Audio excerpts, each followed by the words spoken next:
And welcome to episode number 79 of Future Chat. Nick is not here today, but Mike is. And Mike, you have a new computer. Why don't you tell us a little bit about your new hardware? I am using a new computer. I'm pretty excited for it, actually. For those watching the feed, you'll see that you're seeing a bit more of my forehead today because the camera is sitting on top of my dual display monitor that I have set up. So it's no, it's a new desktop computer just because we find that we're needing to take the laptop out of the house a bit more. So it helps to have something at home. So it's I guess you call it a mid-range desktop computer, an i5 processor, 4 gigs of RAM. Definitely going to increase the RAM at some point Yeah, to 8 at least. But no, it does the job for now, and pretty excited to give it a test run. It is a Windows PC. I was using the Mac laptop before, so my work computer is a Windows, so it's a bit more familiar to me to just kind of use it. But sure. I updated to Windows 10 as soon as I brought it home because I had 8.1 installed by default. So got the Windows 10 and been using Edge browser, so that's pretty exciting. Whoa. Yeah, What do I you think of know. that so far? It's honestly, I'm just trying not to think that it's not Chrome, and it's fine. Like, I guess it Okay, doesn't have all my bookmarks and stuff, so maybe at some point, but I haven't really needed them right. lately. Windows 10 does have Cortana though, so I'm pretty excited to test that out to see Yeah, how it behaves. But yeah, no, definitely, it's working pretty well so far. sweet. Yeah, And you have a new webcam as well, because this I one do. didn't come with it. Yeah, so it's just a 720p. It's like $30 at Best Buy. So yeah, does the job for sure. Yeah, I've been complaining throughout the week when we were discussing your planned purchase that webcam technology seems to have frozen, but somewhere between 3 and 5 years ago. Like Yeah, I got a webcam that's 1080. It's like the one or two levels higher than the one you have, yeah, but all of the webcams they have are still for sale. The same ones, the same lineup they had 3 or 4 years ago when I got this one. And yeah. it just seems like where are these new like Ultra HD or 4K webcams that seems like they should exist. Yeah. Well, it seems like they've come out with some conference style cameras where it has a wide angle Yeah, camera so you can fit in like 20 people inside a in front of a computer, but yeah, other than that there isn't a ton advanced in it because I think for the most part people aren't looking for a super high quality webcam. They'll either go with just a camcorder right. or that type thing if you're going Yeah. to record video. Well, I mean, in theory, you're right. Someone would get like a DSLR and a capture card if they wanted to capture something really good, or a camcorder and a capture card. Yeah. But there's like this camera tech is now 3 years old, and it's still Yeah. the stuff they're selling. There's no price reduction on it or anything. It might have gone down $10 Yeah. over like the $80 price in the last 3 years, but it seems strange that the technology hasn't even moved forward, even if they're updating the optics in it to make it Yeah. better. But they have not. I think you can hook up a point and shoot or camcorder, even in DSLR, to a computer to Mhm. act as like a system camera, can't you? You need a like an HD capture card, like a special either USB or I think you can get PCI ones as Oh, well. okay. But it needs something like the if you can't just plug it into HDMI on either Okay. end. I looked into that for quite a while and it was like, no, it's this is gonna be like $1,000 to Oh, get. is it that much? Oh, okay. Yeah, I probably mean, not with worth it. depending on the cost, if you have a point and shoot, it would be like 500. But yeah, But still, that's a lot yeah, because the cameras itself are usually $400 to $500. yeah, exactly. So All right, Nick is not here today. He is sick and apparently unable to speak without coughing. And I was like, nope, I'm not editing that again. I actually got it was 1 year ago today. I got a reminder yeah, on Facebook on this day thing, yeah, lamenting having to edit a podcast where three people are sick, and I'm not doing that. So yeah, Nick is effectively banned until he feels a little better. yeah. But we do wish him well. He likes to think he opted out, but he was essentially not allowed to come anyway. So Yeah, exactly.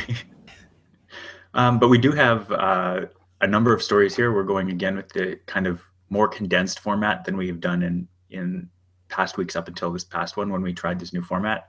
And so we'll see how it goes again. The first story I have here is going to be one that hopefully our viewers are somewhat familiar with, because we talk about Tesla every time something happens with Tesla. And basically, they had a recall for the Model S, one of their sort of, I guess, one of their more high volume cars, and so they recalled the entire fleet of Model S's. I read somewhere that it was only 30,000, but many places are reporting 90,000 different Model S cars on the road. And when I first read this, my thought was, oh no, what's like, this is terrible news for Tesla. And then I started reading more and more articles on it and just uh, seeing actually like this is a recall, sure. I mean, it's obviously not great if you have to do this, but basically the way Tesla works as a company and the fact that their cars are so kind of well made and kind of piece wise, um, what happened was there was a one instance of a seatbelt failing in Europe with the Model S, and they immediately checked that this one bolt had apparently failed and caused the seatbelt to not actually like hold you when you get in an accident. And they decided, okay, well, what we're going to do is have everyone. They basically, because it's a futuristic company, they basically emailed all of the owners of Teslas Oh, and said, we had this problem and we're recalling the entire fleet. So you can make an appointment to come to one of the Tesla dealerships. Or if you can't, if there's no Tesla dealership near you, they're working on bringing the program to the supercharger stations that they have. And if you can't even get to a supercharger station, they will actually try to make an effort to send a tech to your car to do this bolt check. So they're going to check the bolts on the front seat belts. And basically, it's like a 3-minute examination followed by a replacement of one bolt if it needs it. And that's the recall. Like it's not like every car is doomed and like they're gonna have to take it back and give refunds. It's just like they have to do this 3-minute bolt check, and they're gonna do it so efficiently. Basically saying, I read a lot of people talking about like GM and Chrysler have been involved in these horrible recalls where like people were getting killed, and they were doing math trying to figure out, um, if and when, what's the yeah, cost of this going to be, yeah, and trying to work out the math to make it still make money for them. Whereas Tesla operates much more like a tech company in that they get out ahead of the issue and just say, we're going to preemptively just recall all of this and just fix the problem completely. And I just thought uh, it was just really awesome that they chose to do this. They didn't have to go through this particular course of action because it wasn't enough of a problem to merit a full recall. But they voluntarily went ahead and just did this. And yeah. apparently, everyone from Elon all the way down was just completely 100% behind this idea, like through the executive branch. Yeah. Just for a bit of insight into how, in my experience with recalls, like vehicle recalls are not unheard of. In fact, they're probably one of the more common things that happen.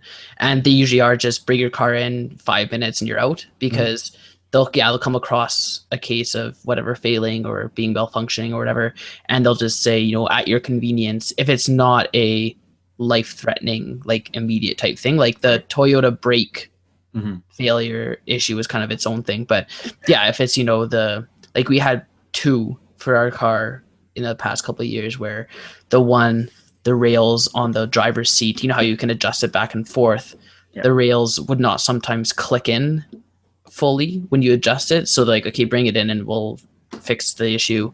And there's another one with something with like the axle or whatever. But again, it was like, yeah, bring it in. Again, it was a mailed out notice. So that was registered with your registration or your manufacturer or whatever. So if you hadn't updated it, you're probably not going to get that letter. So it's good that they used email in that case. Yeah. With Tesla. And yeah, it's good to see them jump on it with one case because yeah, for most manufacturers, they'd never issue a recall on one case. Right. But a tech company, if there's a bug fix to do, they'll just issue it. They'll just work on it and come up with a solution and issue that. So that's nice to see Tesla kind of getting on that and having that initiative. Yeah. I read it. The first real kind of think piece I read on this was from some financial blog. I think it was an actual financial website that also had a sort of news component. They were talking about the absolute tank that their Tesla stock had the day of the recall. And so they showed this massive downward trajectory immediately after the recall, and then it just kind of kept trickling down. And so I looked at it later that day I just went and looked. When I saw the article, I clicked to the actual Tesla stock for the whole day, as opposed to the snapshot they had, and it had like 90% recovered by the time, like, but later in Right. the day. It's just like, this is not a thing. Stop trying to make it a thing. It's just a good move. Yeah. Can't say the same for VW with No, their suit.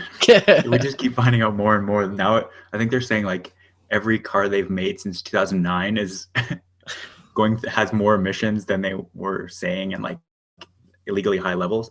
Yeah. Yeah, you mentioned that not all recalls are necessarily kind of deal breakers for the car where they have to be completely returned or go through some big massive safety inspection. But I did read examples. I mean, obviously there's one of the Toyota you said with the brakes, Yeah. where they just would stop working, and like that had caused many fatal accidents. Yeah. But I also was reading at the time about one, when the Tesla thing came out, I was reading about one that where apparently the airbags going off would cause metal shrapnel to be launched out also. It's just like, that is, well, how did that design ever get through? Yeah. Yeah, but this is, I guess, the good news in terms of car recalls. Okay, what's your first story here? I'm very intrigued. Yeah, I actually came across this, I think it was last night, and it seemed to have kind of flown under the radar on other kind of news cycles. But I guess the FDA just approved genetically modified meat for the first time. Mm-hmm. There's been lots of genetically modified vegetables and corn and all that kind of stuff in the past. And they're kind of the focus of the attention of the groups that are against genetically modified foods or organisms in a more general sense. But the FDA just approved for the first time a genetically modified meat. In this case, it was salmon. Mm-hmm. And apparently it was a 20-year-long process that they went through, and it just got approved. And the only genetic modification that they're doing to it is crossing, I believe it was salmon with a Chinook salmon and an ocean pout, whatever that is. It must be another type of fish, presumably. And it speeds up the maturation process because this GM salmon called Aquadvantage grows to its market size in half the time of the natural kind of farmed salmon. So that obviously makes a huge difference because there's a big demand for food in general, and salmon is one of those kind of common fish that people buy and eat. So if you can produce more faster, then that helps out both the consumer and the producer. So, it's a good thing that this got approved from a consumer standpoint for availability and cost, because if there's more available faster, then ideally the cost should go down. Yeah. But there have been groups against this because, I guess, in accordance with just GM rules, in a general sense, they don't have to label them as genetically modified. Right. So I guess groups are saying, oh, well, it should be labeled, but if the FDA approves it because it's fine, then there's no reason to label it specifically as genetically modified, because that's obviously going to create that negative kind of knee-jerk reaction. It's like, oh, I don't want that. Yeah. So the alternatives that the FDA was suggesting is, okay, well, if you natural people want to distinguish yourselves, you can label your own as saying all natural or whatever. Because that's never caused problems. Yeah, right. But with the genetically modified variant, you don't need to label it because it is perfectly safe. Yeah. As are many, if not all, other approved genetically modified foods. Yeah. So I don't know. It's good to see this precedent being set, and hopefully we'll start to see more solutions being come up with to solve these types of issues where there's food availability or sustainability in certain markets to actually grow them. Because right now, like, you have to pretty much, at least in Canada, you have to import almost all your fruit. There's like apples here and oranges and grapes, I guess, in Ontario, but for the most part, you're importing all your fruit from California or Florida or Mexico or wherever. So if you can genetically modify foods to grow in better, more local conditions, then that's good, because it supports more local business and again the cost. So we've talked about GM before and how it's kind of overblown and a very hot button issue. What's your take on this FDA approval? I think it's a step in the right direction. We're not quite at the point where the lab grown meat is getting Yeah, regular approval, but this seems like the most obvious possible case. I'm not. It's unclear to me at this point whether this is just kind of splicing different genes together or whether there is some kind of additional tweaking that was made. Because I mean, crossbreeding has been a thing forever. This seems just like more advanced kind of targeted crossbreeding than it is normal genetic modification, where they've inserted genes from, say, like what was it? The goat's milk getting spider DNA to make it to right. make that nano wire, whatever it was. But like that seems a lot more weird. But where splicing two different fish species together seems like a lot more natural target, and something you could just do with regular crossbreeding as opposed to. Obviously, you speed up the process quite a bit by doing it with the actual genes themselves, but it doesn't seem like as big of a deal to me. So it seems like a no-brainer as the first example of this. Yeah. Well, and that's what the proponents of the Aquadvantage case have been saying is this is no different than what we've been doing forever with fruit. And we've been doing it still with fish, with crossbreeding and that kind of thing. It just speeds up the process instead of, putting these two fish together, hoping they mate, and then selectively choosing which ones to continue the mating process. You're just shoving the gene into there. Mhm. It's like that's the exact same thing you end up with if you did it the natural way. So there's really nothing to worry about in that case. Yeah, you're not crossing a fish with a bird. Right. It's just a fish with another fish to get that characteristic that you're looking for. Yeah. But yeah, and you mentioned the lab grown meat. I think that's going to be the next kind of. I guess companies are already working on that, but I think that's the next thing you're going to start seeing is, canned meat that's been grown versus maybe it won't be canned, just so it's a bit nicer to look at. But in any case, it'll be like a lab grown meat that ideally won't be any or much different than what you're used to eating. Yeah. At a certain point, we will have the spam challenge where you have to tell the difference between Right. spam and lab grown meat because Yeah. they're going to look basically identical. Yeah. Yeah. The strange thing about this for me, and not really growing up near any kind of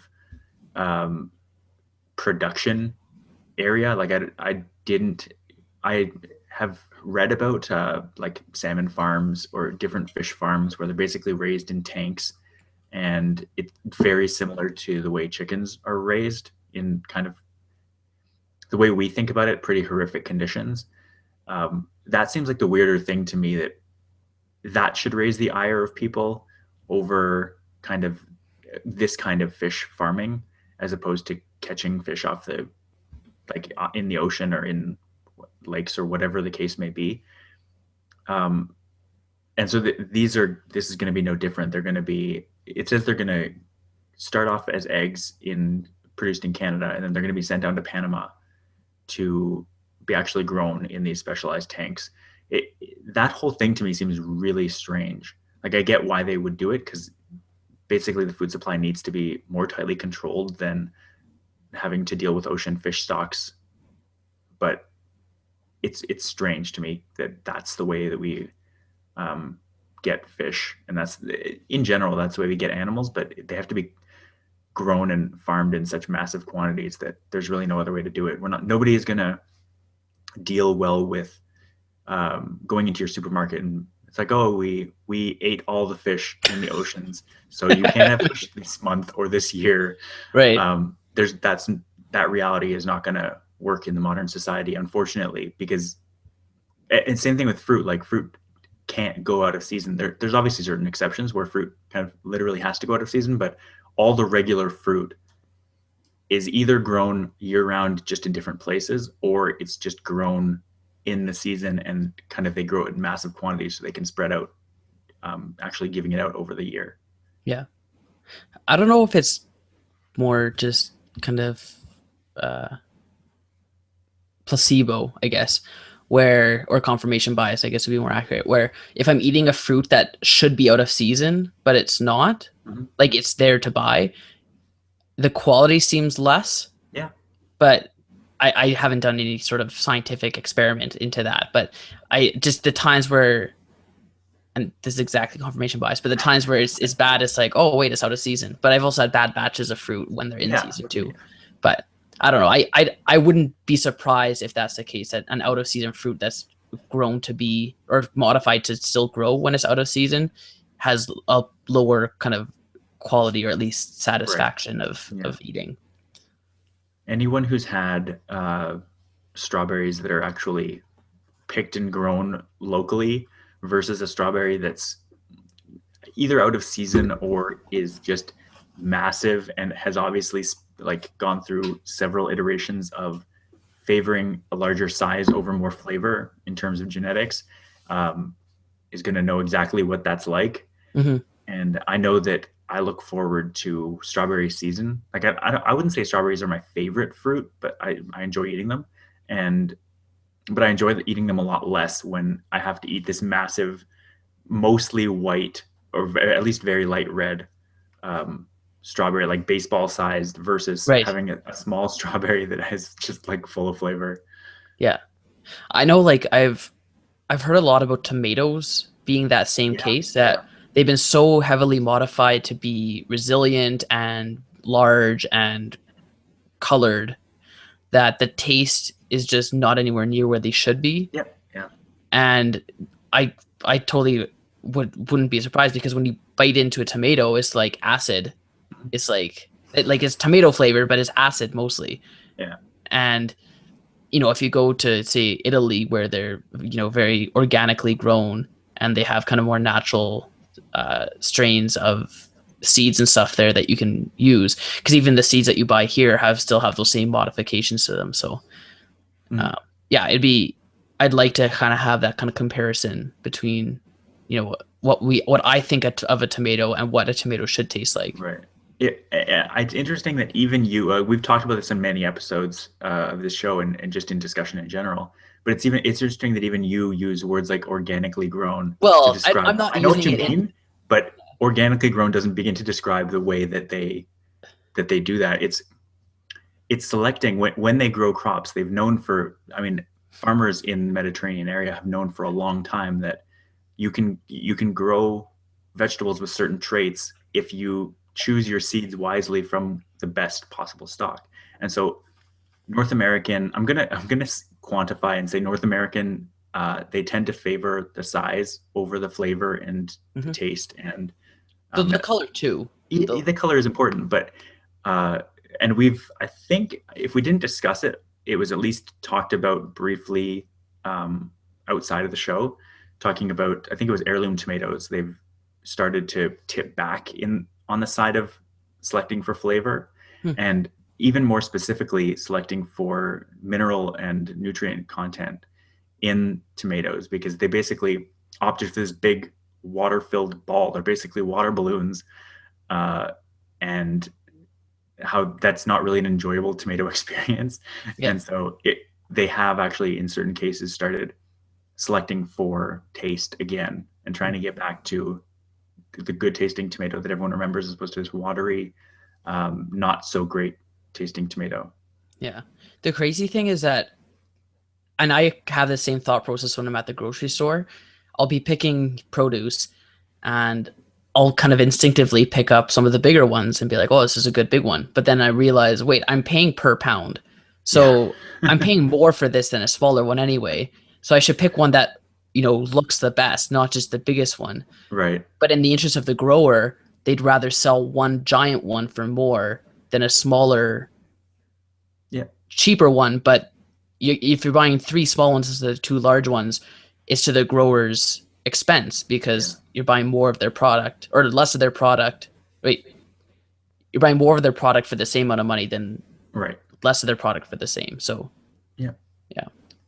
yeah, I definitely have that at the grocery store all the time, where especially just having two people in the house, like I don't need a like a green pepper, for instance, the size of, I don't know, a softball. right. I'd be okay with having one the size of a baseball, and but that doesn't really exist, and so I end up trying to find the smallest fruit or vegetable I can have, because for the two of us, if we're making a salad or something, I can't use, if I use an entire green pepper to make the salad, it's just going to be green pepper and lettuce. Like Yeah.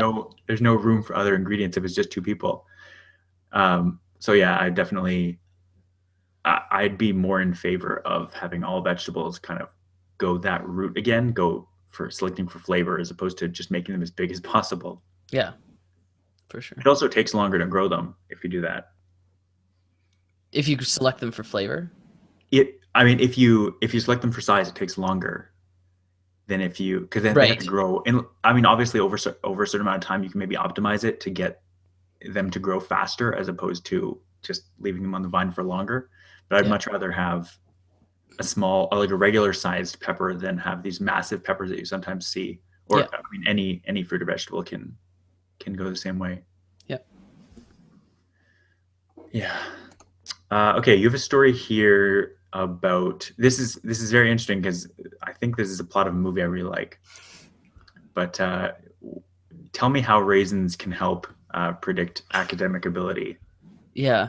I don't know if you saw this in your news cycle this week, but this was one of those kind of viral scientific results that it all starts with, oh, scientists have found that Yeah. dot dot dot, and it's some clickbaity headline. And this one was one of those, and I saw it, so I ignored it the first couple times I saw it, and I'm like, okay, I've seen this enough times that I have to read it just to know what it's about, so that when I see the Sure. headline for the rest of the week, I know what they're talking about. And yeah, all the headlines are saying, "Oh, this simple test can predict your child's educational capabilities or whatever." Mhm. And I guess these scientists had derived a test relating premature births to educational abilities, I guess, or in this specifically attention span when they're 8. Okay. So it was a very long-term study, an 8-year study, and they did this test when they were 20 months old, gestational age. So, or corrected gestational age. So when you're premature, I can't remember if you were premature, I Rob, was post mature or you're post mature. Okay, by like 3 weeks. right. So you'd still have a corrected age too then, technically, but Yeah. it's more for premature babies that Okay. if a baby's born at 28 weeks, they're not at 40 weeks when they're 12 weeks old after their birthday, Mhm. they're still considered newborn age because Right. they say they've only had those 40 weeks that term babies would have had anyway. So they took babies that were 20 months old, corrected age. So if you're 28 weeks, they're technically younger than another 20-month-old baby Right. with their full term, but they're still relatively 20-month old. And they did this test where they put a raisin underneath a cup, like a transparent cup, and said, wait 1 minute before you grab that raisin. This says opaque cup. I just want to make Oh, okay. sure, I remember it's transparent. Maybe it's opaque. like, I because I guess. would picture it as transparent, but yeah, it Okay. says opaque here. Did it say opaque? Yeah. Okay. Then in that case, either way, they knew there's a raisin under the cup. Okay. Yeah. Yeah. So they gave them 2 practice runs to explain the game to these 20-month-olds, Mhm. and said, okay, there's a raisin under here. You can't touch it until I tell you to, or until however much time passes, I guess, right? And there's, the marshmallow experiment was kind of a similar Right. thing where they're trying to avoid touching this marshmallow Well, avoid or eating it, I I think guess. was, Yeah. I think they're allowed to play with it, but they couldn't Yeah. eat it. So in this case, they couldn't grab the raisin until a minute had passed. Mhm. And if they grabbed it under that minute, it showed that they didn't have good control over their impulses or just Right. kind of attention or whatever. And they did a group of premature, so 28 to 38 weeks gestational age, and then 38 plus. Okay. And they found that the premature group showed more instances of not being able to control their impulse to go grab the raisin before that minute. Mhm. And then 8 years later, they evaluated their academic performance with whatever group of evaluators. And according to the evaluators' assessments, again, it was blind. It was a blind assessment, so they didn't know who was premature, who wasn't. The premature group showed more poor academic performance than the full term babies. Right.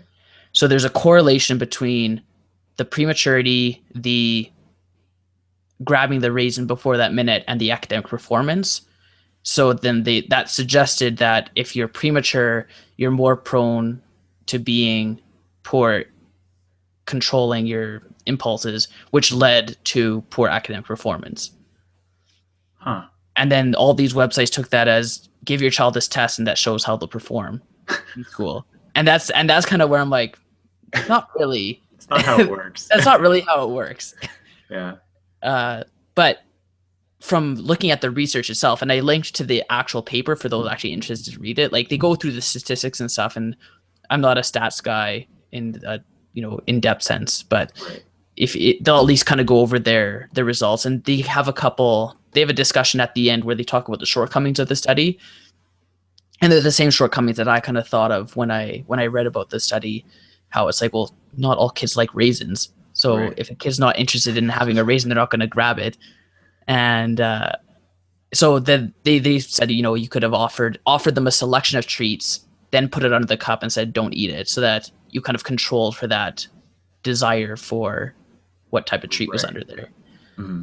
And there are a couple other things. So read the actual paper if you're interested in it. Don't go based on the actual science articles. Right. Like the article itself is fine, but just take it with a grain of salt as far as the conclusions that they're drawing from it, because the conclusions that these articles are drawing aren't really the same as the paper. Right. They wrote the article to get people to read it versus So the paper itself. yeah, you might have more insight. I mean, you definitely have more insight than me, but at that age, at the age where they're doing this Yeah. reason part of the experiment, are they likely to understand what's actually going on with the waiting for the raisin, or are they if maybe just they're just eating it because they don't even understand what's going on? I think 20 months is okay. Okay. When Emma was 18 to 24 months, like she knew what it meant to like share, and you're not allowed to do that. Like, and it depends on how the kid was raised too. That's a big control aspect. Like if the kid wasn't raised to have that type of control to begin with, that's going to play a big part in how they respond to this experiment, because some kids just aren't taught to wait for something. Like they'll just right. So I think that's a big control aspect, and that actually wasn't even brought up in the paper. But so I don't know how they selected their subjects for this test, but I think there isn't. It's not impossible for a child to have that type of concept of wait for this treat before grabbing it. But 20 months is pretty young.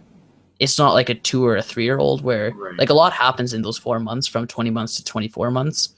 So yeah, they could have been older, but I don't know why they picked 20 months. Right. It seems like it could be just an arbitrary. They had to pick an age, and they wanted to start early, but late enough that they would still understand somewhat what was going on. Yeah. Obviously, they don't understand that it's part of a scientific study, and that like the results are going to be used for 20 years or 50 years to determine how we did test intelligence in very young children. But yeah. Well, the purpose of the study, based on the paper, was kind of, if you do this test, then, or even if you just notice a lack of control over that type of situation, to get them to practice and work on that aspect so that there's a better chance of better academic performance down the road than just letting that be like, oh, that's just how they are kind of thing. Because I agree, it's important for a child to understand that there's some things that you can't just have right when you want it. You need to kind of wait for it, right? So yeah, there was that, and then that just being able to identify that, I guess, was kind of the big thing. I mean, this test specifically, in contrast to the marshmallow test that we were mentioning earlier, this test, it doesn't seem like there's any incentive to wait other than that you were told. And that might be kind of telling, in that school is kind of, I mean, obviously years later, you're going to be thankful if you go through school and pay attention and like go through school the right way, where you're finishing your assignments on time, you're not talking in class, all of these kind of good behavior predictors in school. Whereas, but at 20 months, maybe you wouldn't necessarily understand that, do it just because we said so, just because I don't know if it was the parents doing it or if the scientists were doing it, saying don't eat this for 60 seconds. Like, I would find it hard to believe, and tell me if I'm wrong, but would a child's concept of being told you have to wait a minute and then, like, there's been research done and shown that I'm jumping all over the place here, but I swear there's a point to this. Um, Research has shown that kids, the younger you are, the slower you're likely to perceive time. And so that minute's going to take a lot longer perceptively. It's to the point that I think you could pretty reassuredly say that the kid's going to be like, oh, is this minute up yet? How is this taking so long? And then Yeah. they would just do it. Whereas something like the marshmallow test, where they had to wait, I think it was 20 minutes with this marshmallow, and then if they waited the 20 minutes, they would get a second marshmallow. This experiment we're talking about now doesn't have any of that plus side. You're literally just doing it because somebody said so, and I think that's kind of an important distinction, and it might have something to do with the results, in that we go to school at school age. You go to school because your parents say so. There's no incentive at the time that you're aware of Right. about the future of, like, what going to school and paying attention in school is actually going to get you. Right. It's Well, and I think that just shows why they designed the experiment that way, though, because it's most similar to the incentives that exist for a child, an 8-year-old at school. Like, yeah, because at that age, you're not thinking about their careers. You're not thinking, even at that age, you're not really getting graded in a meaningful way. Like, right. you're not, I don't know, normally you're not failing math tests. You're just, Yeah, I don't know. Like, you don't have a concept of how well you're doing in school at that age, I don't think. Not the same way like a right. junior high or high school student would. Mhm. So, Yeah, it also seems to me, and again, I don't have much experience with very young kids, so tell me if I'm wrong, but like, they're describing the training they had to go through at the start of the experiment. They did 3 test runs, where the first run they were allowed to just eat it. Uh, the second run they had to wait 5 seconds, and the third run they had to wait 10 seconds, and then they were told, all right, now you have to wait 60 seconds. I would find it, again, really hard to believe that a kid would go through these 3 runs where they're allowed to eat very quickly and then asked to wait, and that they actually understand fully the difference about what's going on. And it seems like the changes they went through, they're doing different age groups, and ranking the results. It seems like maybe what they're just doing is mapping that as kids age, even in that very important kind of growing up period, as they age, that's when they start to realize what, like, they start to process language better. They start to understand meaning behind language better. They might not be measuring what they think they're measuring, even if it does end up kind of correlating with stuff later on. Because it shows, like, under 32 weeks, 60% of kids didn't wait, but by the time they were 39 to 41 weeks, the group, I'm guessing, that was 49 to 41 weeks, 39 to 41 weeks, sorry, was down to 24%. Like, it seems like that is so much of a change over such a short period, that rather than having to do with uh, the actual kind of changes in in this methodology over time, I'm confusing myself here with language. Um, it seems like that sort of 7-week gap is just where kids start to learn exactly what this test is supposed to study. Like, if you look at the difference between 32 and 39 weeks, and I encourage people to go and look at this chart. Um, it goes through the amount that the length of time they waited and the percentage of kids that waited that long, and then right underneath it puts their test scores. And it seems like, even though at under 32 weeks there's a 50 or almost 60% of the kids didn't wait 10 seconds, they did it seems like they did pretty much around the same on the tests as the 39 to 41 week kids, even though only 24% of them ate it right away. And so it seems like it doesn't seem like a very strong predictor. I mean, and obviously that's kind of what pop science is. Right. It's like we're doing this, and maybe they're not thinking, oh, this is kind of, these are garbage results. Maybe this will just lead to future funding and different studies. But it seems like it's not as conclusive as the headlines made it out to seem. And I don't think it's definitely not something that parents should use as a test to see whether their kids need extra help in school 6 or 7 years later. Yeah. Yeah. I don't know. I'd see it more as, and I guess it's just another conclusion to draw.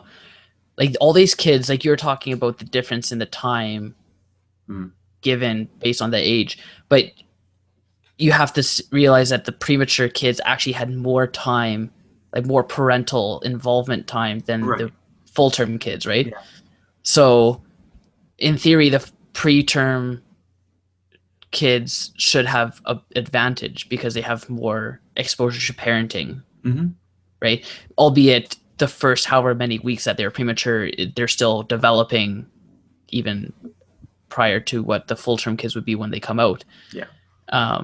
But like, I think it's indicative of how environmental factors such as parenting style or values affect kids in an academic sense, such as discipline in, delayed gratification or whatever you want to kind of consider this type of test, like what is testing for. And I think it's more like, these types of values, even though it might not seem like a big deal at the time, it's like, well, okay, he's just a kid that wants stuff right away. It's like, okay, well, these have kind of more overreaching effects in other aspects of life. Yeah. And again, it's just obviously kind of a suggestion and a conclusion drawn from this, but it's according to this, it's enough of a suggestion that it's worth researching further. Yeah. Yeah, that's fair. I'm gonna have to do more research as having a child becomes more and more of a statistical likelihood. Yeah. Yeah. So that's that story. You have another story here. It's about Comcast, and you want to talk more about net neutrality. Yeah, I think this is kind of in response to, I guess Comcast isn't a mobile provider, but they're a cable provider. But kind of along the same lines as T-Mobile has allowed their Binge On program to have the streaming services not count towards data caps. Comcast just announced that their streaming service, I guess a Netflix or a Show Me type service, won't count towards their cable data cap. Right. And so this Comcast service is $15 a month, and say you get 300 gigabytes in your data cap. If you're using this streaming service, it's not going to count towards that data cap. And then people started screaming net neutrality, and with the way net neutrality rules are right now, the rules don't apply when it's like a direct network utilization. So in our net neutrality episode, however many months or years ago at this point, the rules were talking about how they're kind of like the middlemen that would choke back bandwidth on certain provider, or not providers, but certain content. Whereas this is like a direct connection to the customer where they're managing that. So that net neutrality rules don't apply to that. And I'm inclined to agree. I'm not opposed to what Comcast is doing. I think it could set a precedent where it kind of starts getting kind of carried away.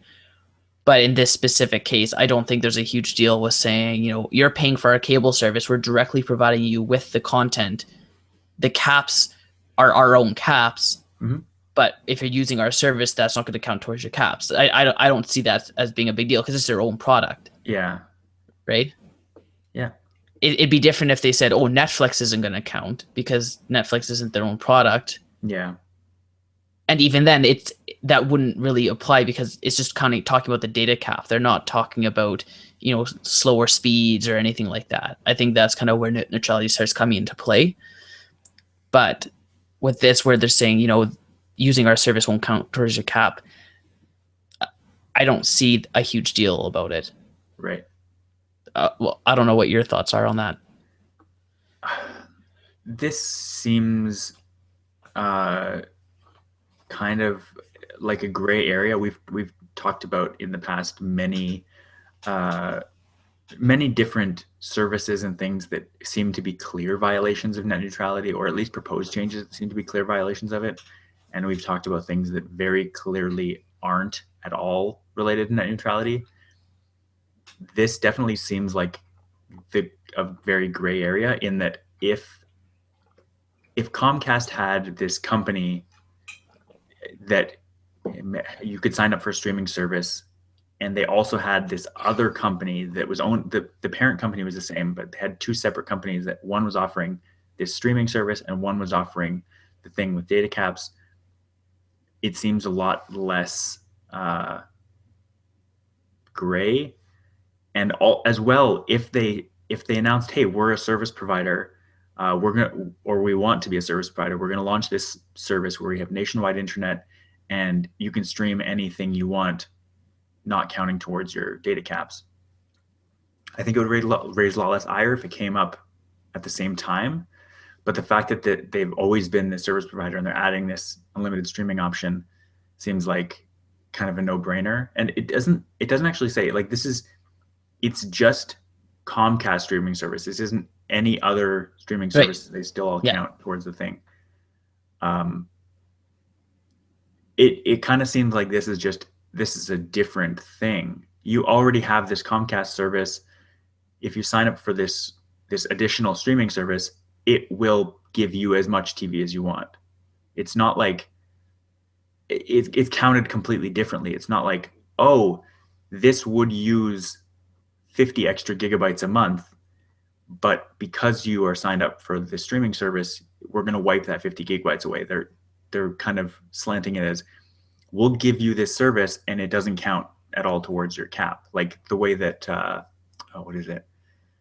I think, well, Show Me in Canada with Rogers doesn't count towards your cap. Does it? I don't know. That I was trying to think about that when I read about this. I don't know Yeah. if Show Me and Crave, like Crave being TELUS, I think. TELUS Whatever. or whoever, Basically one of the them. same company at this point. Yeah. So yeah, there's those two that are essentially the same thing as this, but I don't know if those count towards your cap or not because I've never I used them. think Show Me doesn't. I'm not entirely sure, but we've used Show Me and I don't think so. But the main point is, if you've signed up and you're paying $15 a month for this streaming service, the fact that it doesn't have a data cap seems fine. But there's also the fact that most people aren't going to sign up for multiple streaming services. They're going to pick their one main one, and if they say want HBO shows and the streaming service doesn't offer HBO shows, they might get HBO as well. Like they might get one kind of premier one and one sort of more like Netflix type thing where it has more general content and lots of it. But this kind of seems like, if you sign up for this, that's the main place you're going to be watching TV, then who cares about your data cap? Like, you don't necessarily need 300 gigabytes for your data cap if the thing that's high bandwidth for most users, the thing that uses most users' bandwidth, is HD video.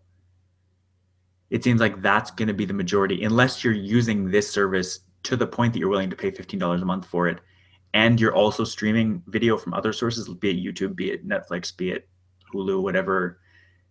It just seems like you don't actually, if streaming video is not being counted towards your data cap, then you aren't ever going to get close to your data cap. Obviously, there are specific use cases where that is not going to be the case, like if you're running a server or something.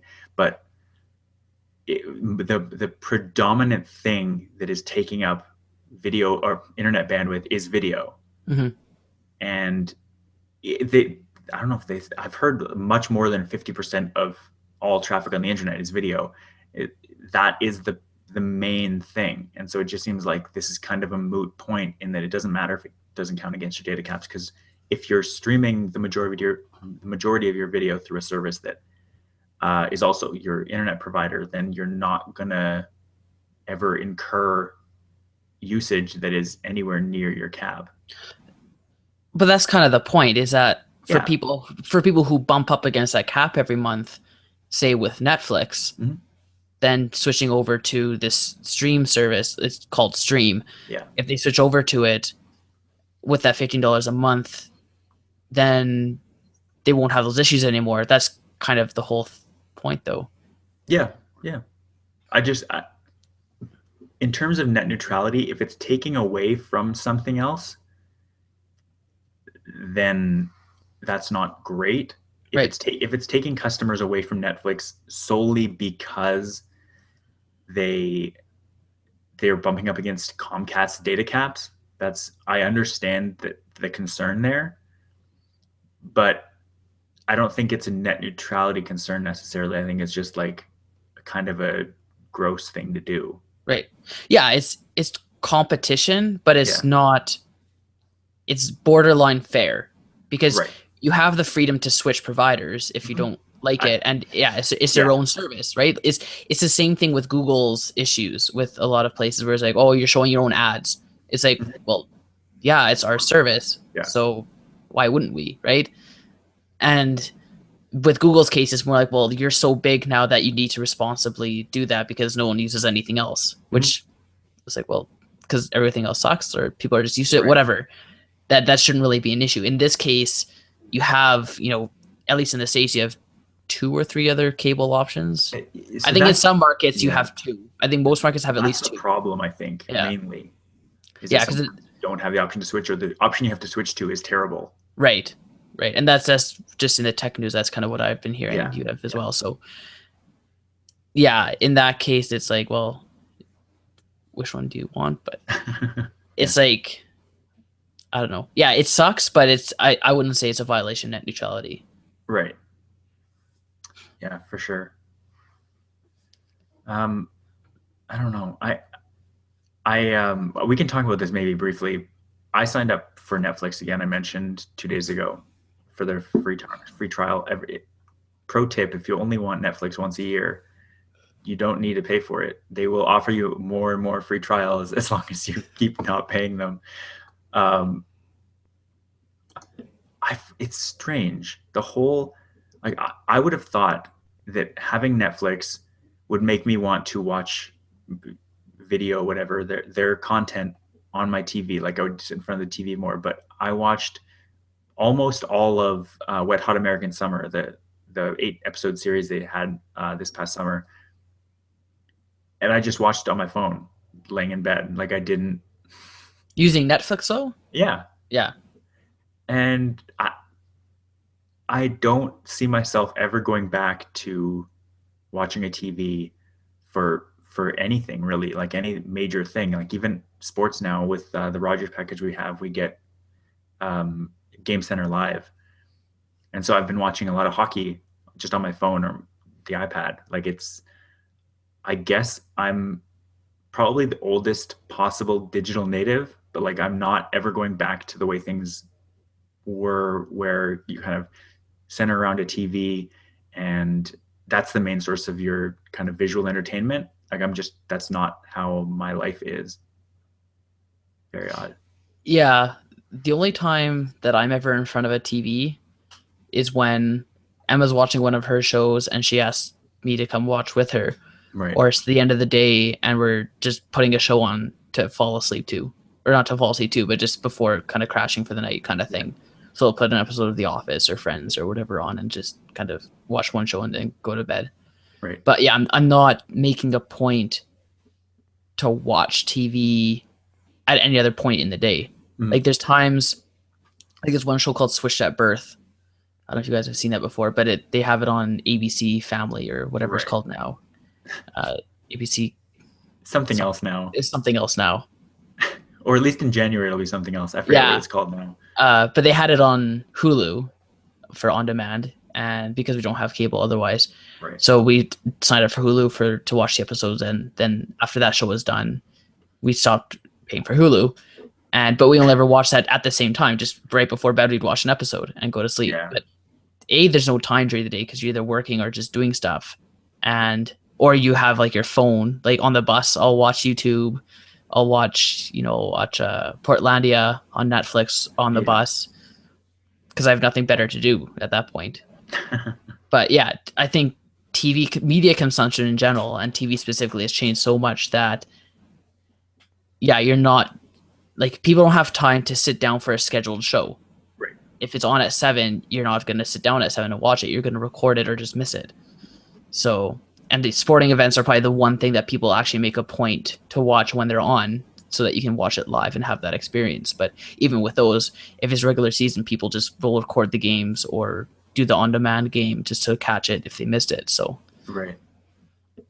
Yeah, it's definitely one of those interesting changes. And I think you're right. Where we were young enough or we're old enough to remember what it was like before on-demand TV. Yeah. I think when we were kids, they were just starting to come out with digital cable where you didn't have to go to the TV guide or go to channel 3 to see what's on. You could just pull up the menu and kind of scroll through the shows and switch to it. But I think it'd be crazy to go back to that. Yeah. So what I've decided, I think that I'm going to do, I've kind of gotten into the point that I'm now subscribed to Apple Music. I think, barring some weird thing, I think I might just stick with Netflix now. But what I think I might have to end up doing is opting out of certain forms of entertainment just because, like, if a show isn't available on Netflix or isn't on YouTube or something like that, isn't on a platform I'm subscribed to, I'm just not going to watch that show. I'm already well aware that there's a lot of entertainment that I might find enjoyable, but there just isn't time for me to actually enjoy. And so I might just have to start making that kind of, they're not necessarily hard choices, but I'm not trying to paint myself as first world problems a little bit. Yeah. But I might have to start making choices like, I actually, there's too much entertainment. And if I just stick to whatever's on Netflix, I will be more than satisfied entertainment wise. Yeah. And that's probably okay. Yeah. And Netflix has gotten better, especially the Canadian one. Yeah, for like sure. you can survive on it. And like we're paying for, not paying for a VPN, but it's we're not really needing to use it anymore because the Canadian one has added so many more shows that we're okay watching. Yeah. So the problem I have with services like that is not with the services themselves, but with licensing and all that. Like, for example, if I wanted to watch Community, that's the example. Like, if I first opened it up, it's like I put in 3 shows that I think I would like to watch, and it suggests Community right away as something that it thinks I would also enjoy. And I go and look, and only the first 4 seasons are available because the 5th season, I have no idea why, that's just stuck in some kind of purgatory, but the 6th season was on Yahoo. Okay. And so you can't, it's just not available. And there are so many edge cases like that where new shows, you're not going to be like, you can't use Netflix to watch the latest anything. Right. In the only time you're going to get brand new stuff on Netflix is their original series when they just dump them all. Yeah. And that's the one downside of this kind of thing is like, if I want to go back and rewatch old Communities, I can only watch the first 4 seasons. If I want to go back, and another example is Happy Endings. That show was on Netflix, but now it isn't. And I love that show. Like, there's no, like, the one streaming network for me needs to have my 3 or 4 favorite shows to rewatch. Otherwise, I'm just like, what's the point of this? Because that's the majority of thing. If I just want something on, I'm going to put something on that I've already seen just because I love rewatching like those cornerstone comedies for my kind of 20-something self. Yeah. And well, for the time being, I need that. That's the great thing about Netflix. And actually, now that I think about it, I can't remember if we're using our VPN right now. For all I know, we might be. Maybe you can tell me. But right now, the shows we watch are, like, we have The Office on Netflix. There's How I Met Your Mother, and there's Friends, and there's Scrubs. So between those shows, we'll always have something to go and rewatch because both Maria and I are okay watching old episodes of stuff. I know you've said in the past that you're not really big into that. Like you won't really rewatch old episodes of stuff. unless it's comedy. Okay, so yeah, in that case, then But yeah. then it's going. I don't rewatch old episodes. I start the series over again and Oh, do rewatch you? through. Oh, okay, right. It's like listening Oh, to an album from 2003. Like I wouldn't go and pick a song, but I would go and listen to that album again. right. I think it depends on the show. Like Friends and How I Met Your Mother, they're Yeah, fairly easy to just jump into in any time that's in yeah. between. Hmm. I think, and same with The Office. Scrubs is a bit trickier to jump into the middle because there's a lot more kind of stories that they carry on from episode to episode. Right. Um, but yeah, there's times where I'll think of like we'll be talking about an episode of The Office that we liked, and then we'll just go and look it up and just go watch it. Right. Like when it was my birthday 2 weeks ago, week and a half ago, Hmm. I we went and watched the Kelly's birthday, the It Is Your Right. Birthday episode, Yes. and we both laughed about that because we were talking about she was gonna Maria was gonna make my cake, and I was like, oh, what's the theme gonna be? And then I was like frosting, right? So then that's how we started talking about that. So we went and watched it, and it was Yeah. fine. We have DVDs. We have the entire DVD series of Friends that Maria had, but we'll just watch it on Netflix because it's there. Yeah.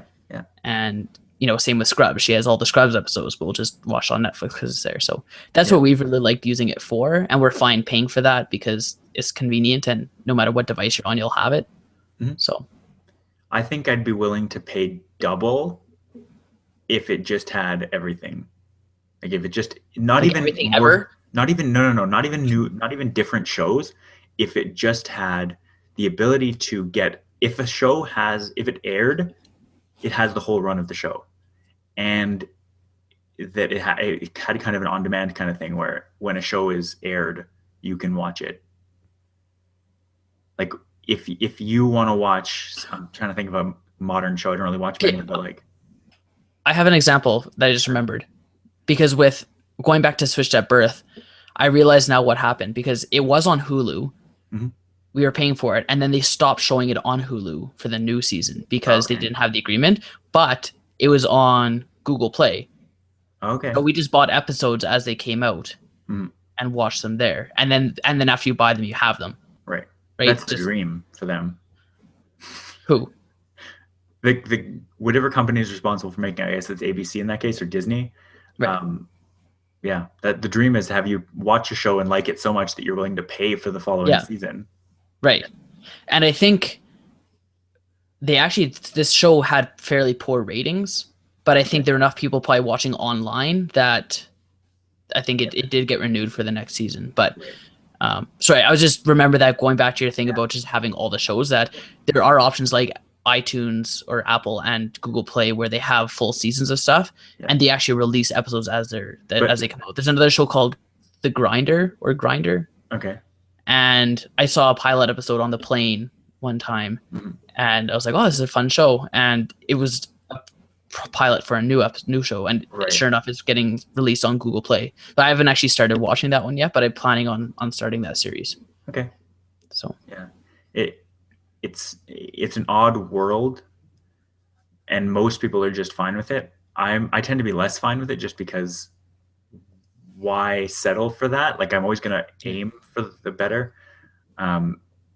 Before we wrap up, I just wanted to real-time follow-up. ABC Family is going to be called Freeform. Yeah. Such a good name for a TV network. Well, for the backstory is that ABC Family seemed to be misleading for people because they had shows like Pretty Little Liars, which is not a family show. Right. So they're like, well, maybe we shouldn't be called ABC Family because you can't sit your 5-year-old in front of the TV and watch that channel all the time. Yeah.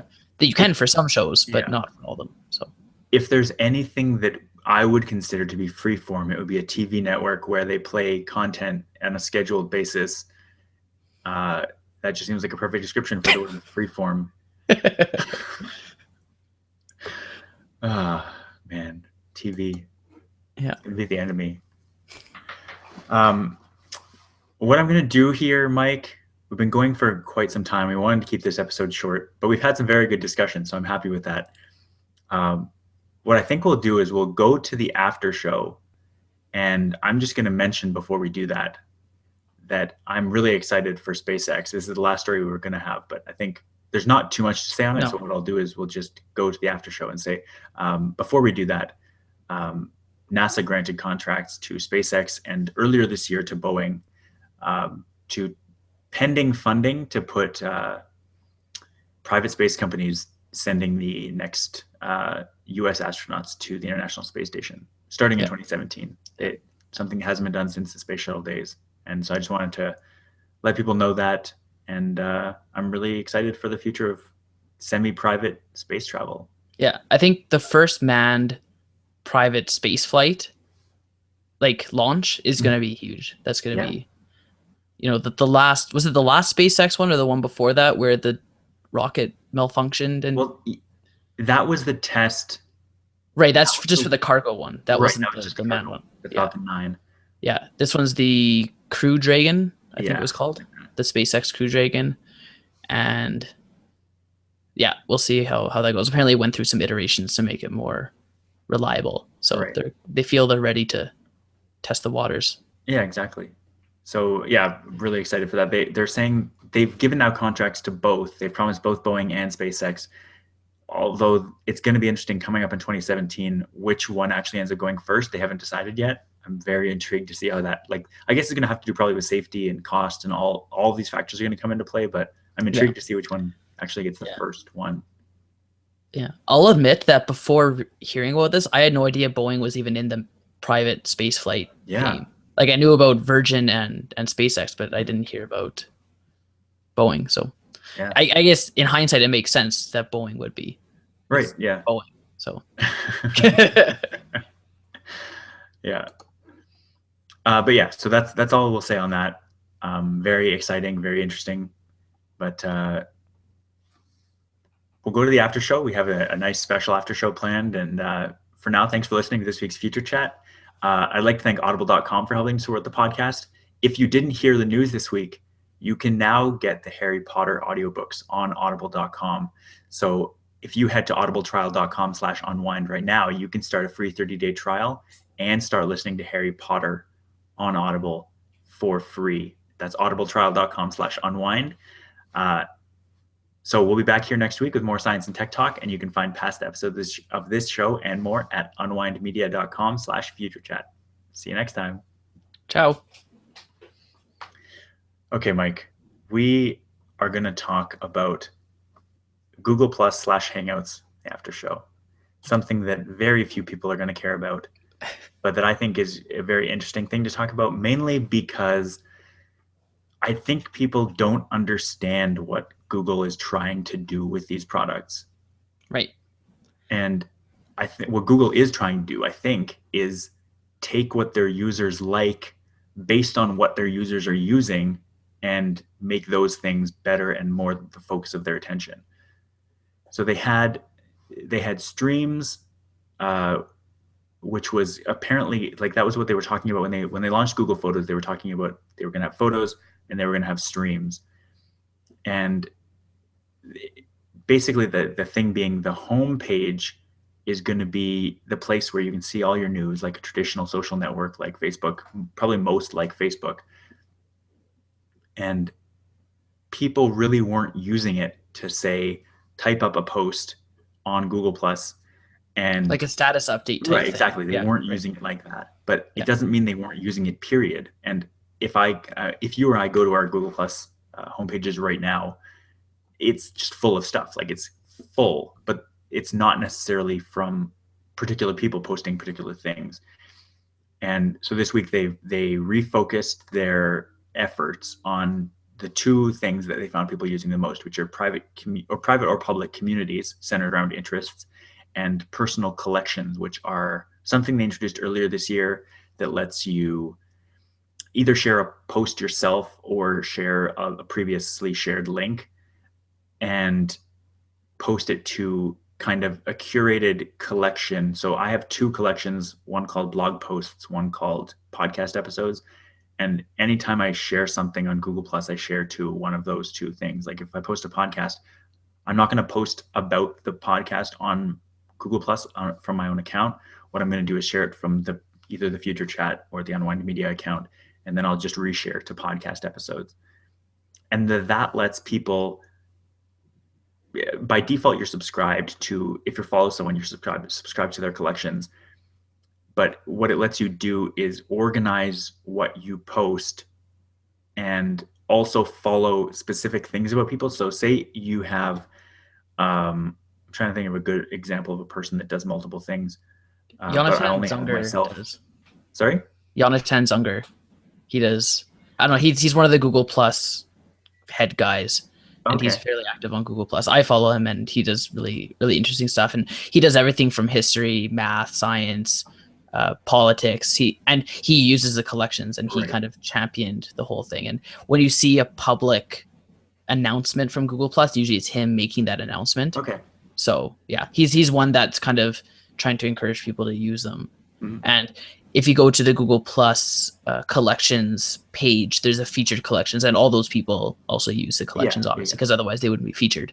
right. So yeah, like I guess I'll let you finish. I'll kind of tell you what my Sure. thoughts are on it. But yeah, I just wanted to say what it lets you do is if we're using this guy as an example, say you like everything he posts about, but you don't really care about history. You can just unsubscribe. You just won't see his posts about history in your feed.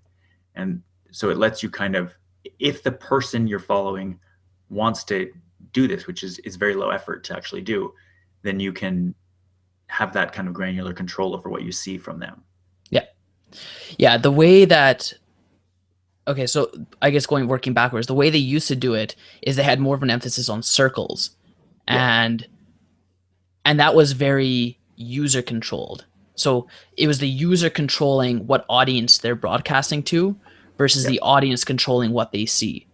And so there were a couple people that I followed that or had circled, I guess, where they'd say, I'm going to start a series of posts on this. Let me know if you want to get notified from them or if you want to see them or whatever. Actually, you'd still see them. You just wouldn't get notified. So circles, you could post to a circle and they'd get notified, but you'd still see them whether you wanted to see them or not if you had them in your circle. Now it gives the audience control over if these posts are posted to a collection, then you're able to, like you said, unsubscribe or get notified of it. You can even set specific collections to be notified on or not, all that kind of stuff. Right. So it gives the audience a lot more control.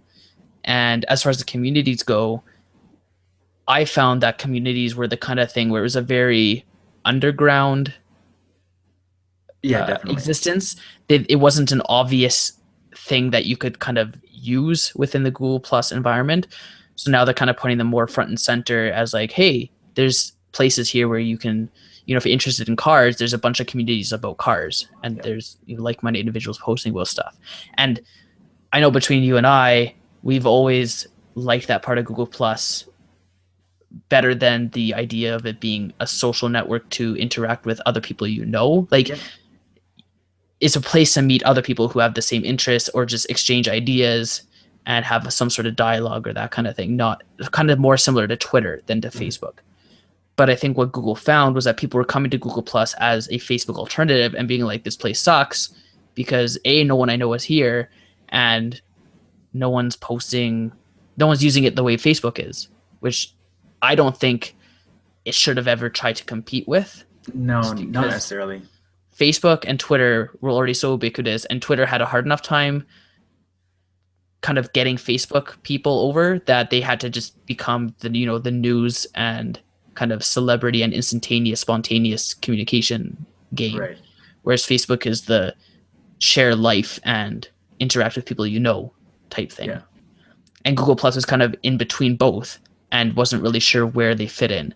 So now they're in the idea of, okay, almost kind of heralding back to the forum days where people went to internet forums for common interests. Google Plus is trying to say, hey, there's all these different collections and communities you can subscribe to share in similar interests, because Facebook and Twitter, neither of them offer that kind of thing. There's Facebook groups, or pages, I guess, but those don't really serve that same purpose. No, not at all. So, and as for myself, I always use Google Plus for those type things where I found people with similar, I wouldn't even say with similar interests, just people I found interesting and followed their posts.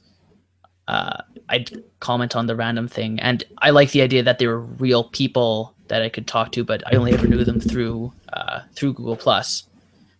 But I never really tried to use it as a Facebook or a Twitter, even for that matter. It had its own place in my social media use. Yep. So I think their refocus is a good move, and I think it makes it easier for new people coming over to figure out what it offers. Right. They coming in being like, "Oh, this kind of looks like it's supposed to be Facebook," and then not having that same experience. Yeah. I, there to me, Google Plus being more forum like is a good thing. Like just a very modern interpretation of forums, and I get really frustrated by things like uh, some of the communities on Google Plus, some of the bigger ones, and so it kind of reminds me of Reddit in a way, in that they have all these things centered around specific topics, and it's kind of a wild west in that whoever gets there first gets to set the tone and gets to make the rules. And so you have communities centered, like pretty large communities in both Reddit and Google Plus, where you have moderators who make a set of ostensibly arbitrary, because there's no democracy here in terms of the rule making process, but you end up with No inherent this. democracy anyway. Not that Right. you can't Yeah. establish that, but This is what you do here. This is what this space is for. And we reserve the right to remove any content we don't like or don't agree with for any reason. And so I find that specifically with places like Reddit, you get the power goes to your head as you start to get bigger and bigger, to the point that you go, oh, this doesn't belong here because I said so. And this comes off as kind of the David versus Goliath kind of thing, where it ends up seeming like it's just one person against the world. And so, for instance, there's an Ottawa subreddit. I've encountered this in various science related Google Plus communities as well, but I'm going to use Reddit because it's a more currently relevant example of something I'm trying to do right now. Trying to post things on the Ottawa subreddit that I'm doing relating to Ottawa, and basically coming up with people saying, oh, this isn't just a place where you post links that you have worked on. This is not, they call it self-promotion. And basically saying, this is not a place for that. That inherently is spam, even if it ends up being something that's insanely popular. And it's something that if anyone else had posted it would have been amazing, then you kind of get punished and face possible ban from the subreddit. Like, it just seems like such a weird world where the moderators kind of it seems like they take their roles too far. And it's the whole thing about, I think, taking it to a very extreme example, like power corrupting people. Just seems like I imagine people going into this, oh, I got to become a moderator of the Ottawa subreddit, and I'm only going to let the best stuff in, and I'm going to reject all the terrible stuff that's out there. And then someone comes up and posts this thing that they worked really hard on, and that everybody that they've talked to or showed it to finds it really great, and they post it, and someone goes, oh, you made this, you're not allowed to post that here, you're just trying to promote yourself. It just seems like it's such an odd thing. And I encountered the same thing, as I mentioned, on I think it's called Science on Google Plus community yeah, on Google Plus. that was a while ago. Yeah, That happened. Yeah, I stopped doing it because it was too frustrating. Like, they have the ability to go, and sometimes it wouldn't work. And you like kind of learned from those experiences. Sometimes you'd post something and it would just get no response. But other times you'd post an episode of Future Chat, or post that we're doing this chat and this is what it's about, and feel free to join if you're interested. And it would get a bunch of positive response for the first 12 hours or however many hours of its existence. And then it would disappear because one of the moderators removed it. And it's just like, this was getting traction. People were enjoying this, and you took it away because you felt like it didn't belong in your little walled garden.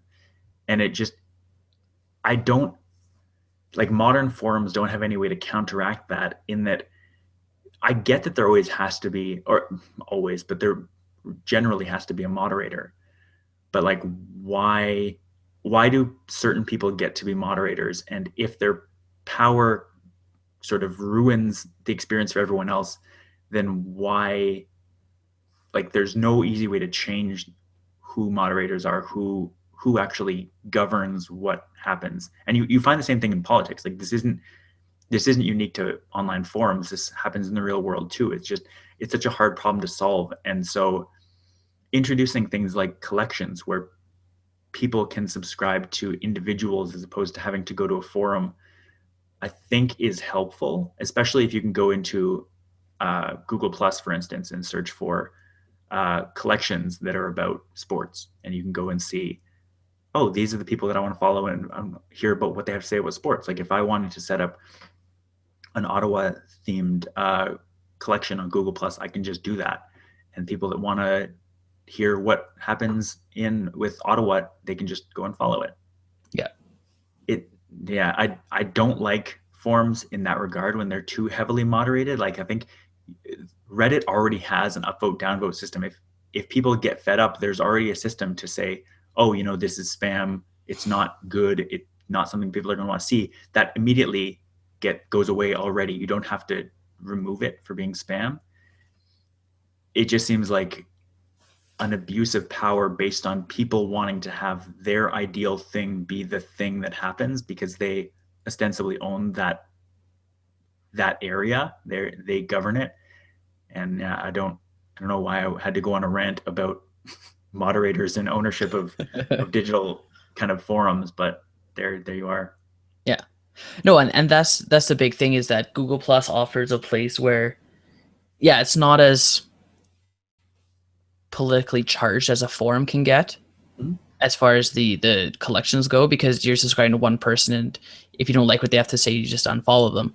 But you can discover a lot of people that, even if they're not like, they'll post an article and just comment about it, and then it generates a whole thread of conversation Yep. based on that. So it's not even that the people themselves are especially insightful or whatever, but I guess they've generated enough of a following that it allows for that discussion to take place, and they'll bring up good topics and that kind of thing. And yeah, I think that's where Google Plus really shines, is just bringing people together and commenting. Like Twitter with their threaded conversations has helped a lot It's on that helped. end. Yeah. It's helped, but it hasn't made it especially great to do. Yeah. It's Helped still is not a a good place word. for discussion. It's better, but it's still not ideal. Mhm. And Facebook is just, well, it's Facebook. And like it is though. Like It Google is. Plus, I think, is slightly better, because the trolls, you either have people who have stuff to say, or you have, I don't know, I don't encounter too many trolls on Google Plus. No. There's like spam, and there's people who just post and say hello on stuff, and it's like, Yep. okay, but at least it's not trolls. I think what Google Plus could use is like threaded replies, Yep. because it can be very confusing, because the way it works now is, you just, if you want to reply to someone's comment, you just tag them in the post, Yeah. but you have no idea what specific one they're replying to. If it's one of the first comments and someone way down below is replying to them, you'll never know that that's the one they're replying to, Yeah. because there isn't even a quoting system. I think even a quoting system would be better than There's no. what they You have have to do it now. manually if you wanted to. Right, but you can't link back to the original Yeah. comment. What? You probably could, but it would Maybe be you very could. annoying and Yeah, weird and not it's worth not it. integrated into the No. system, so it'd be no. But yeah, if they had like a quoting system, like some of the article discussion forums have, or just even the forums from back in the day, they had quoting systems. So Yeah. I think if Google Plus, if that was kind of the next thing they integrated, it's at least threading, if not quoting. Yeah. So They. Yeah. Even Google, or not Google, even Facebook has at least one extra level of threading, yeah, which is good. And I understand the reasoning behind not wanting to do that because it makes things way messier. But and I think Facebook does have a happy medium in there, and that they added one extra level of threading, and then you start to just get inline replies. yeah, But yeah, it's an odd system in that you'll start off like I had this instance actually yesterday on Facebook where I went to go reply to a comment and realized I couldn't reply because the thread that I was looking at was already a reply Right. to a comment. I was like, okay, so I have to reply to that comment. My reply isn't actually relevant to the comment. It's relevant to the sub comment. It's Right. it's a weird thing, but yeah, that's just kind of the world we live in. Yeah. But it's better than Reddit and what's the other one? Uh, Not Imager, which Imgur? is no. There's the other. Maybe it is Imager that have just thread, and then expand thread, like 50 billion threads. I think Reddit Right. does do that, and there's maybe it is Imager that has the same type setup. But I don't like those either because we talked about that before. How Reddit just has a horrible user experience when you start trying to follow like sub threads. Yeah. But I think Reddit does it really well because that is the focus of their product as opposed to just being, oh, we're going to throw in this commenting and you can reply to threads. That's all you have on Reddit. So I think it makes it okay. And the way their commenting system works really is quite well thought out. It's never going to necessarily be perfect, but I think I don't really have any major problems with the commenting system on Reddit. If my main concern is with the human element of moderators trying too hard. Like if something doesn't fit with the section, that's fine. But I feel like when you have the sort of Wild West thing I mentioned earlier, when you're talking about there's a certain group of people who moderate the Ottawa subreddit because they created it first. mm-hmm. I don't think they should get a say on if something is Ottawa related. Let the voting system have at it. Right, Don't heavily moderate unless something isn't related to Ottawa. right. So you're saying let the upvote downvote system handle it, Yeah, right? that's the whole point. If you do that to any great extent, you become tyrannical instead of letting the Sure. democracy actually work. Yeah. Did you have anything to say on Hangouts? You have Google Plus I slash Hangouts. I don't know if it really fits in this discussion. Um, I read a Google Plus post last week talking about a new streamlined interface for Hangouts on the web. It looks very similar to what you get on mobile, and people talking about how the new Hangouts that again, if you see it as an A/B tester, you can opt out of it and go back to the old version the kind of we have right now. But they were talking about how the new Hangouts doesn't have apps and how it's very basic. I think they said it still has screen sharing, but the Google Hangout apps that we really like, especially in Hangouts on Air, like we're doing now, people were saying, "Oh, it's gone." I love either doing Hangouts on Air with a bunch of apps or just hanging out with people and having apps, or I follow some show that does Hangouts on Air and uses this, and this in very interesting and creative ways. I can't believe they got rid of apps, and it's like this is a test. It's not done. For instance, and so when I saw that, I said, does anyone have actual evidence of this being gone as opposed to just not implemented yet? And I heard a couple people saying, oh, it's just a sign of the times, and you have to Google's going to kill it the way they killed all their stuff. And I was like, yeah, Reader being dead is terrible. Like it's years later, and I still lament that loss because it was so great. Yeah. But in general, people were talking about how the new Maps is terrible, and I was just like, the new Maps is amazing, and people have this one niche feature that they use, and it's gone in the new version, or at least it's gone for a while until they add it back, and it's like this breaks Maps for me. I can't use it, but the new Maps is so much better. It's so much more advanced in every possible way. I don't see how you could miss specific things more than the overall experience improving so much. I'm Yeah. always going to take the new thing. Yeah. Well, that's the thing. It's just change sucks. That's people's Yeah. take on things. So People don't like change at all, and yeah. that's the reaction I'm seeing to both the new Google Plus and the new Hangouts. Like people saying, "Oh, with new Google Plus interface on desktop and on mobile, you actually on mobile it's not. It's a moot point, but on desktop." they've streamlined the interface, so events isn't there yet. You can opt back to the old layout, but like events isn't there and people are freaking out. But like they've literally come out and said, we're doing it, it's just not there yet. That's why we're testing this out, and you can go back to the old layout.